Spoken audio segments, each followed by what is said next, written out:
ललित हरी चव्हाण. मीना पुढे बोल. एक भारतीय जनता पार्टीचा आम्ही प्रथमतः आभारी आहे, कारण एका युवा तरुण चेहऱ्याला भारतीय जनता पार्टीने उमेदवारी देऊन संधी दिलेली आहे. सतत 4 वर्ष मागची बरीच कामं पक्षाच्या माध्यमातून मी करत आलो आहे.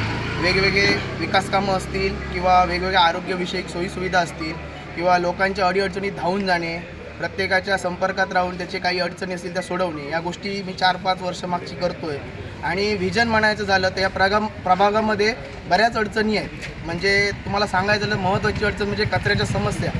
या प्रभागामध्ये आपला सागरी महामार्ग बघितला तर अस्वच्छ, पूर्णपणे कचरा टाकणे वगैरे या सर्व गोष्टी होतात. त्याच्यानंतर लाईटचा प्रॉब्लेम आहे, पाण्याचे प्रॉब्लेम आहेत. या सर्व गोष्टीवर नियंत्रण करून त्याचं एक सुसज्ज नियोजन करून आम्ही काम करण्याचा प्रयत्न करू. स्वच्छता हा प्रभागामध्ये स्वच्छता ही नीटनेटकी असली पाहिजे, कारण आरोग्यविषयक त्यामध्ये गोष्टी येतात. त्यानंतर आरोग्यविषयक सोयीसुविधांबद्दल आम्ही प्रयत्न करू.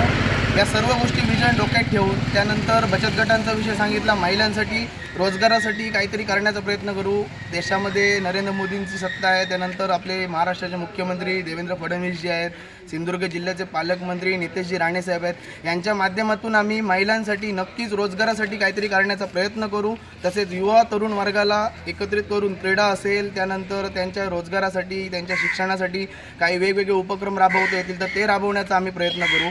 एकदा जर संधी दिली तर नक्कीच त्या संधीचं सोनं काढण्याचा प्रयत्न करू. तुम्ही एकदा आम्हाला संधी द्या. आमचे नगराध्यक्ष मॅडम शिल्पा खोत आहेत, मी स्वतः आणि अमृता फाटक, यात नवीन चेहऱ्यानं जर तुम्ही संधी दिली तर मालवण शहरामध्ये संधीचं सोनं करण्याची संधी मिळेल.